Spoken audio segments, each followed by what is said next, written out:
And Sir Keir Starmer has said banning Israeli fans from Aston Villa's Europa League match is the wrong decision. That's after police blocked supporters of Maccabi Tel Aviv from attending over safety fears. Well, the Prime Minister said that the UK will not tolerate anti-Semitism, while critics across the political spectrum have branded the move a national disgrace and shameful. Well, the decision comes amid renewed efforts to tackle anti-Semitism following the Manchester synagogue terror attack and a surge in hate crime figures. Well, let's speak now to former COO of the FA and former CEO of the Jewish Leadership Council, Simon Johnson, who joins us now. Very good morning to you, Simon. Morning, Stephen. Morning, Ellie. Morning. What do you make of this decision? I think it is a cowardly and shameful decision, and it amounts to mob rule. It means that anybody can make threats against a team or its fans, and we now know that the police will cower in front of them on safety grounds and refuse to protect those that are being threatened. And to see the local MP crowing about this just shows that the mob has won. And I think that it is a decision that this country should be very ashamed of. I mean, clearly, to give the police their due, they are concerned about the possibility of trouble.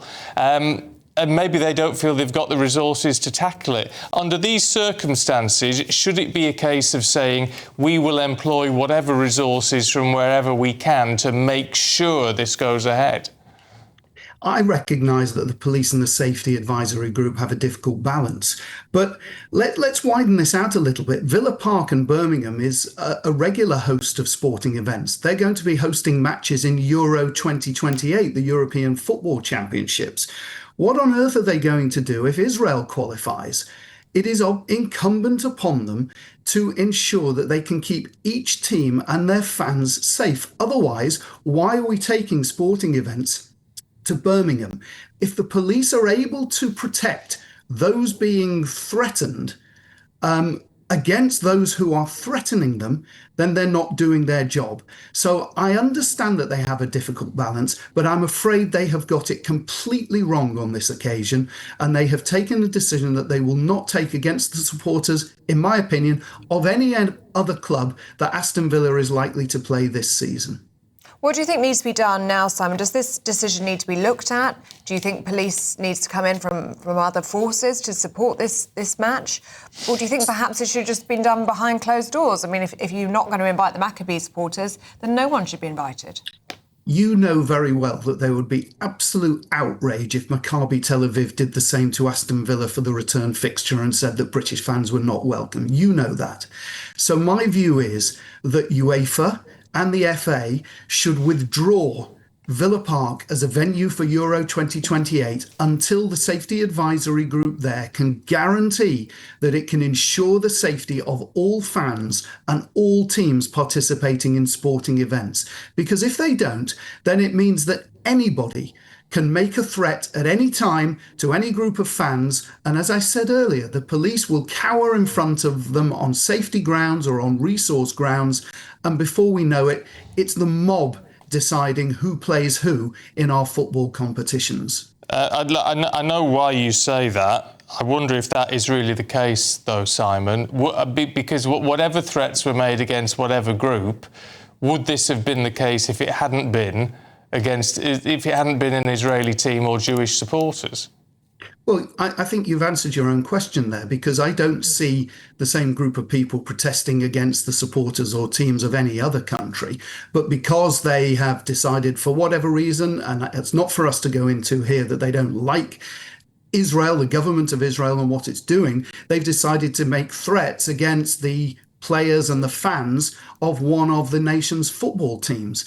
And I'm afraid that that is the rule of the mob. And if you cannot protect those who are being protested against, then we've lost control of this. And as I say, I believe that this is discriminatory in the fact that they haven't done this against anybody else, and that there would be absolute outrage if Maccabi Tel Aviv did the same thing against Aston Villa fans.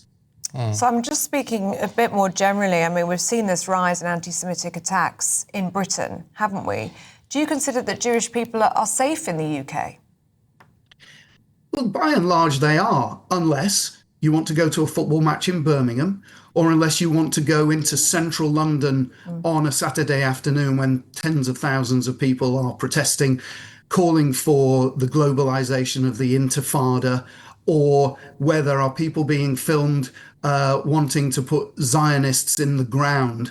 So, look, by and large, going about our day-to-day life, we are safe, but there are people around. There are certain places that are becoming no-go areas, and particularly if you are students on campus, you're facing all sorts of threats. So I think Jewish people are concerned, and when they see something like this happening, they just think that the police are not willing and not able necessarily to protect them. Using the internet without a VPN, a virtual private network, is a bit like taking to the road without car insurance. All it takes is one unlucky moment to cost you a lot of cash. This video's sponsor is Private Internet Access. They are the VPN to help keep you safe. Click the link in the description below to find out why over 30 million people have downloaded PIA to protect themselves online. A virtual private network is an app that hides your IP address and helps keep your data private. When you're browsing the internet at home, you give up a large amount of data to businesses, to shops, and indeed to social media giants too. Hackers have the ability to steal your personal data with ease, including sensitive information such as passwords, keystrokes, and even your personal photos. Private Internet Access helps protect your personal data by encrypting your internet connection to keep your data out of the hands of cyber criminals. And it's not just hackers either to be concerned about. Information can be censored too. When Canada passed their C-18 bill, social media giants decided to ban news content on their platforms. But PIA can protect your ability to consume the news and content you love. Private Internet Access is available for Windows users, Mac OS, Android, Linux, iOS, and you can use one PIA subscription to protect an unlimited amount of devices. And we've got a huge GB News discount for you too. Click the link in this video's description and you'll get a massive 83% off PIA. That's under £2 a month, the price of a coffee, and you'll get an extra 4 months completely free on top. Well, our national reporter, Jack Carson, joins us now. I mean, Jack, clearly there are so many questions here about how this could be allowed to happen, why they don't feel they can provide the relevant security for this match.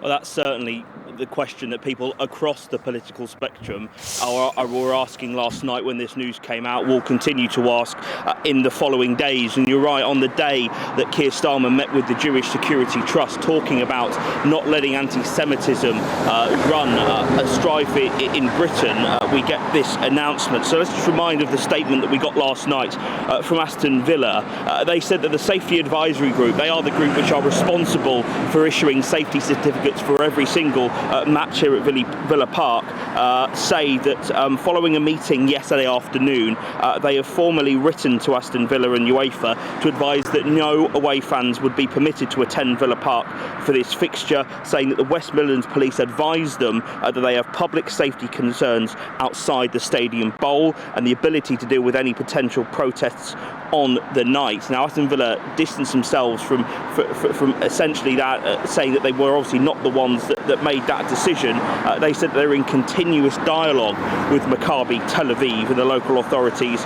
They say with the safety of supporters attending the match and the safety of locals at the forefront of any decision. But as you rightly said, the Prime Minister saying that that was the wrong decision and that we could not tolerate anti-Semitism on our streets. And the Shadow Home Secretary Chris Philp said that the decision was sickening and wrong, saying giving into anti-Semitism is weak and immoral. You read out some of the other things, like the leader of the opposition, Kemi Badenoch, saying that this was a national disgrace. But the local MP here, Ayub Khan, who was one of the biggest voices in trying to get these fans banned from the match, welcomed the decision, saying it was now time to ease tensions and set aside political differences. But given the reaction, as I was saying, across the political spectrum, it's hard to see how that becomes the case. Jack Carson there for us in Birmingham. Thank you very much. Let's talk to the Shadow Minister for Culture, Media and Sport, Louis French, who joins us now. Good to see you this morning. How should this be addressed? Is this something that the government can insist is reversed? Well, good morning, GB News. Yeah, I agree completely with Kemi that this is a national disgrace that this has happened. We as a country should be welcoming international sports fans to our country to take part. It's a key part of football grounds and the atmosphere that we see in UK grounds. And as Aston Villa have, quite rightly distanced themselves from this, I suspect the club would not like to see the atmosphere diminished in the ground for this big European tie next month. The opinion of the Conservative Party last night and continues to be this morning is that the Prime Minister needs to stop wringing his hands, not just empty words. He needs to take action. He needs to get involved. He needs to have his Home Secretary urgently review this and seek to get this decision reversed in the international and national interest. And in terms of keeping fans safe, because that's why this decision has been made in the first place, how do we move forward in that sense? Do we need to see police officers brought in from other forces to ensure that fan safety can be ensured? Policing big football matches is not a new thing for this country. In many cases we see, football fans secure every single weekend, whether there's hostile rivalries on a local level or international level. I was thinking about it overnight, and I can't remember this happening since maybe the early 2000s, when there was the issue between Leeds and Galatasaray fans, where two innocent Leeds fans sadly lost their lives in the first leg. So trying to think about the security side of it, I think that is where the resources need to go in to give West Midlands Police the resources they feel they need so that international fans can visit. It seems a very odd state of affairs that basically the potential victims of a crime are the ones being excluded from something. And that's really the shocking element of this. It does feel like the local authorities involved have given into the mob, the local MP that has been very clearly whipping up this situation for a number of weeks to be somehow now trying to play the peacemaker, I think is disgraceful, and I think most MPs have called that out overnight. We must be making sure that Jewish people, whether they are British Jews or from Israel, feel safe coming to the UK. And in this week of all weeks, where we've seen the hostages released, and for the first time, some cautious optimism about the situation in the Middle East, we must try and move forward. We must try and stop this anti-Semitism and this sectarian hatred that is spreading across our cities. And what do you think should happen to Ayub Khan? This is the MP that welcomed this news yesterday. He says, well done to all of those that signed that petition. This is a sitting Member of Parliament celebrating not allowing Jews to attend a football match. How do we proceed with him? I believe that would be a matter for the parliamentary standards to have a close look at, whether any rules have been broken. But my personal feeling on this, this man is not fit to be a member of Parliament of the Great British Parliament. We must be beyond this kind of sectarian hatred that we're seeing spewing across campuses and marches that we see week in and week out across the country. This has to stop. We're Great Britain. We're supposed to be a united country, and we have to try and move forward. But importantly as well, for some viewers that might be saying, well, it's just a football match, I think it's the message that it sends to people visiting our country about whether they're going to be safe. And equally, for future international competitions, the UK must be seen as safe for visitors. Otherwise, we will not be successful in hosting such competitions in the future.